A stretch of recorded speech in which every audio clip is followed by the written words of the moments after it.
Recent revelations from the young and the restless suggest that Nick Newman's descent is not a brief misstep but the beginning of something far darker. A spiral that threatens to consume not only him but the entire Newman family legacy. What initially appeared to be a moment of weakness has evolved into a pattern, and patterns are dangerous in Genoa City.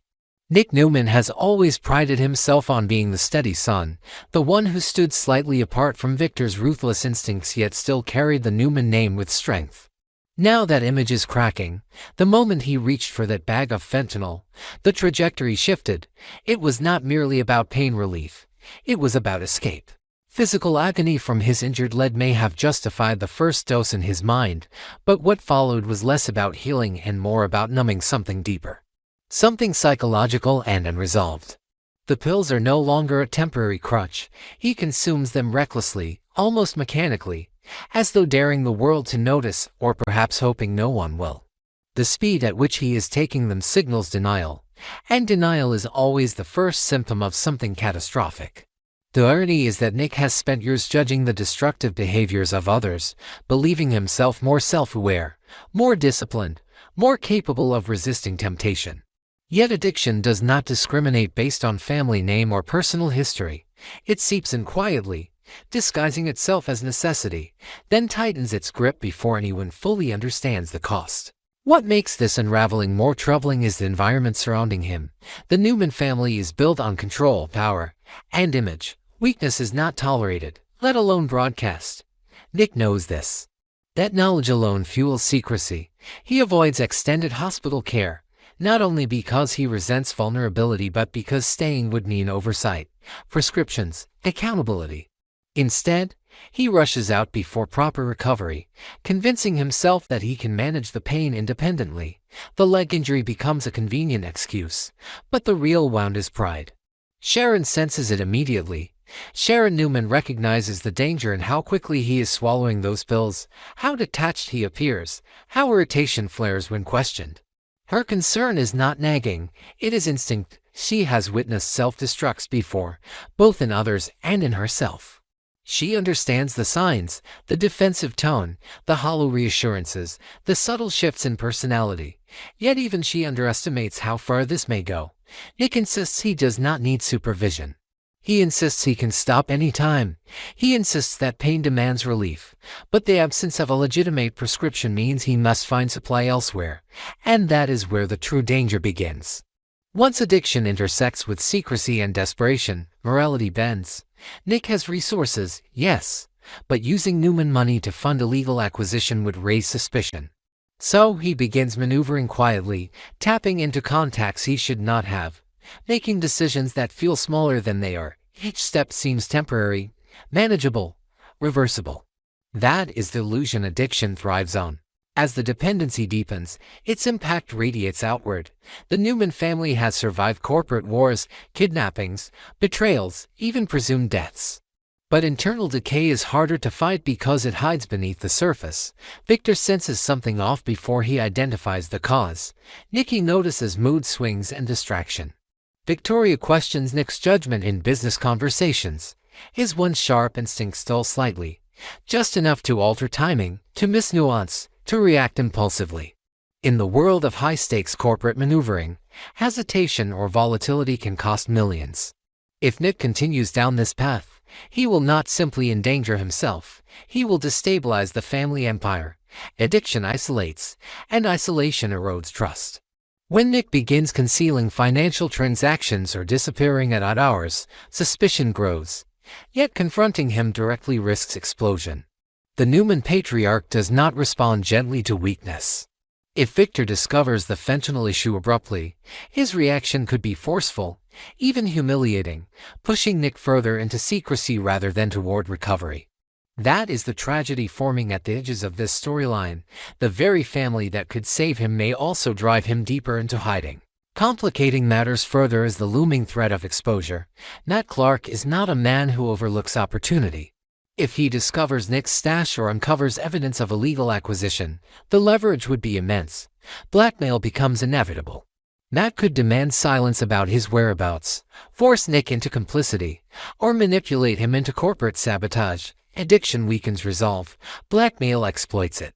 Nick, already balancing pain, secrecy, and pride, would find himself cornered.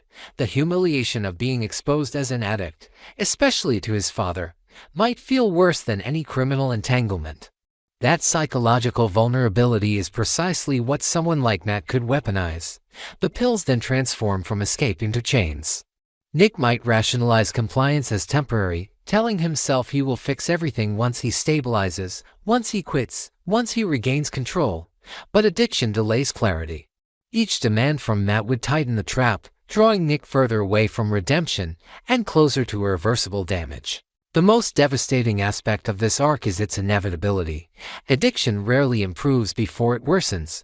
The body builds tolerance. The dosage increases. The risk escalates. Without medical supervision, fentanyl misuse is not simply dangerous, it is lethal. The show appears poised to explore that edge, the thin line between control and catastrophe. Sharon's warnings may grow sharper. Family confrontations may intensify, yet until Nick himself acknowledges the loss of control, intervention will falter. His identity has always revolved around strength, independence, and moral steadiness. Admitting dependency would shatter that self-image. And so he clings to denial, even as physical symptoms begin to manifest: irritability, withdrawal, moments of foggy concentration. The lead pain that justified the first pill becomes secondary to the craving itself. What began as management of injury evolves into management of need. If Matt moves forward with blackmail, the stakes expand exponentially. Silence about Matt's location could obstruct justice. Corporate secrets could leak. Nick might be forced to lie to protect himself, layering deception upon addiction. Each lie distances him from those who love him. The Newman family thrives on loyalty, but loyalty erodes under secrets. When the truth inevitably surfaces, it will not be a quiet revelation, it will detonate. Trust will fracture. Sharon will feel betrayed for having been dismissed. Victor will see weakness where he once saw potential. Nikki will blame herself for missing signs. Victoria may question Nick's place in the company hierarchy. The ripple effect ensures that this is not a solitary fall but a collective reckoning. Yet beneath the looming darkness lies a fragile thread of possibility. Stories like this rarely conclude without some form of reckoning, and reckoning requires collapse. Things must worsen before they improve. Nick's journey may demand that he hit a breaking point, perhaps through exposure, perhaps through near tragedy, perhaps through Matt's manipulation spiraling beyond control. Only then might he confront the truth, that strength is not the absence of weakness but the willingness to admit it. For now, however, that realization feels distant. The pills remain within reach. The secrecy remains intact. The blackmail threat hovers like a storm cloud gathering pressure. And as Nick continues swallowing those tablets as though they are harmless candy, the audience senses what he refuses to acknowledge: that he is no longer managing pain but feeding a dependency that could dismantle everything he has spent his life trying to protect. The Newman Empire has weathered countless external enemies, but this time the threat is internal, intimate, and quietly ticking forward, and until Nick chooses to face it, the spiral will only tighten, pulling him and everyone tethered to him into consequences that may prove far more destructive than anyone is prepared to endure. The latest developments on the young and the restless are steering Nick Newman into one of the most volatile arcs the character has faced in years. And what makes it so unsettling is not simply the addiction itself but the psychological deterioration that is unfolding around it. Nick Newman is no longer experimenting or dabbling, he is sinking, and the deeper he falls into fentanyl dependency, the more the people around him begin to feel the shift. Addiction has a way of hollowing a person out from the inside, and in Nick's case, the transformation is subtle but unmistakable. He withdraws more often, avoiding family gatherings under the pretense of work or fatigue, isolating himself in ways that would have once been unthinkable for someone who has always claimed family as his anchor. That isolation breeds volatility, the irritability sharpens, his patience thins, conversations escalate into arguments with alarming speed. The Newman family, built on power and dominance, is accustomed to raised voices, but this is different. This is not strategic anger or corporate aggression. This is something erratic and unpredictable. When Victoria Newman voices her concern about his increasingly reckless behavior, Nick dismisses her with a coldness that feels foreign even to him. He insists he is fine. He insists she is overreacting. He insists the pain in his leg justifies his mood swings. But the truth is more dangerous. The drug is altering not only his tolerance, but his temperament.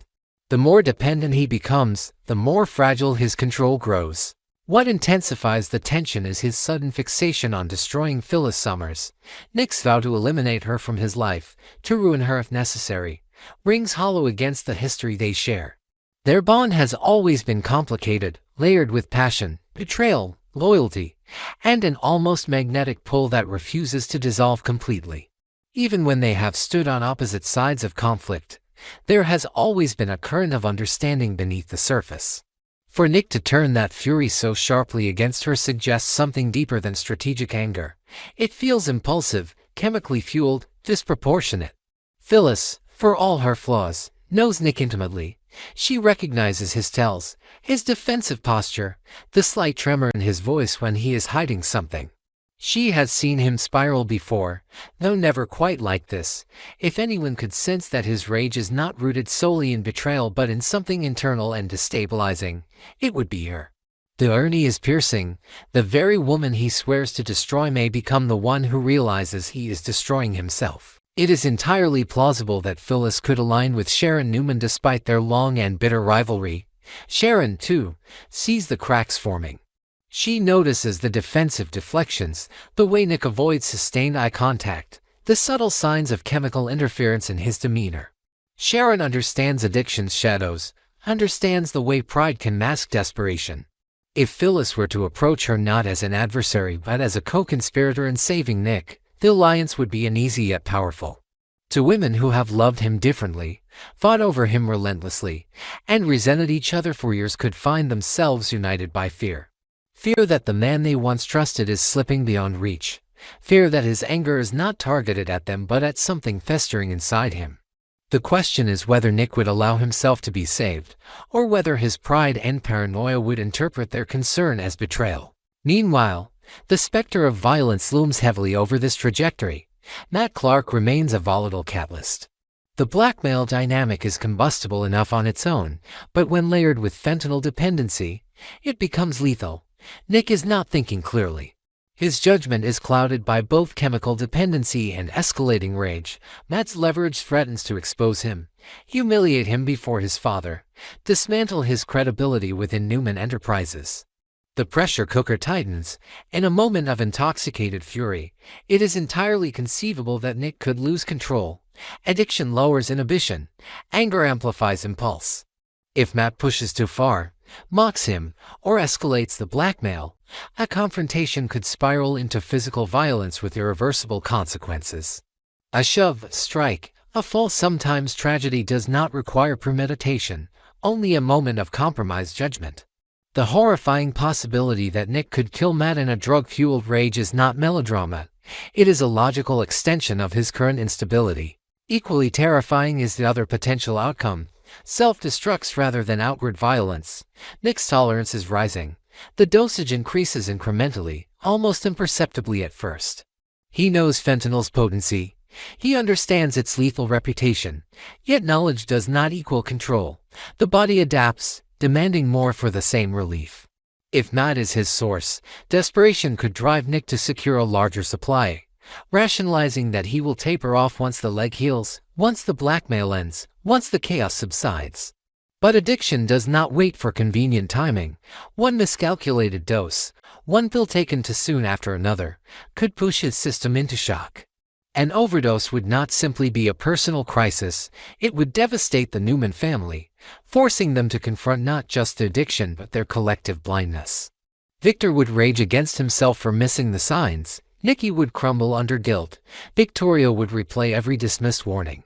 Sharon and Phyllis would question whether they waited too long to intervene. The narrative crossroads is stark. Jail, coma, rehabilitation. Each path carries its own emotional wreckage. If Nick kills Matt, prison becomes a grim possibility, shattering the Newman dynasty's image of invincibility. If he overdoses, he could hover between life and death, forcing a hospital vigil that exposes every buried secret. If intervention succeeds, Rehabilitation might become his only path forward, but even that would demand public acknowledgement of weakness, something the Newman name has never embraced easily. The most tragic thread weaving through all these possibilities is Nick's own self-deception. He believes he is still in control. He believes his anger is justified, his dosage manageable, his threats strategic. Yet the signs are undeniable: escalating aggression, emotional volatility, obsessive fixation, and a refusal to reduce intake despite understanding the risk. The audience is left suspended in dread because each scenario feels plausible. Nick could lash out violently and destroy a man in seconds. He could collapse alone, the fentanyl finally overwhelming his system. He could be dragged into a forced reckoning by the very women he claims to resent. The tension lies in that uncertainty. Genoa City has witnessed kidnappings, corporate sabotage, and long-buried secrets erupting without warning, but this storyline feels more intimate and therefore more dangerous. The enemy is not an external rival, it is a chemical dependency eroding judgment from within. And as Nick continues down this path, isolated, defensive, and increasingly volatile, the looming question is not whether consequences are coming, but which form they will take. Will he wake up in a jail cell, in a hospital bed, or in a rehabilitation facility stripped of pride but still alive? Or will the cost of denial prove irreversible? The signs suggest that the breaking point is near, and when it arrives, it will not only redefine Nick's future but permanently alter the foundation of the Newman family itself.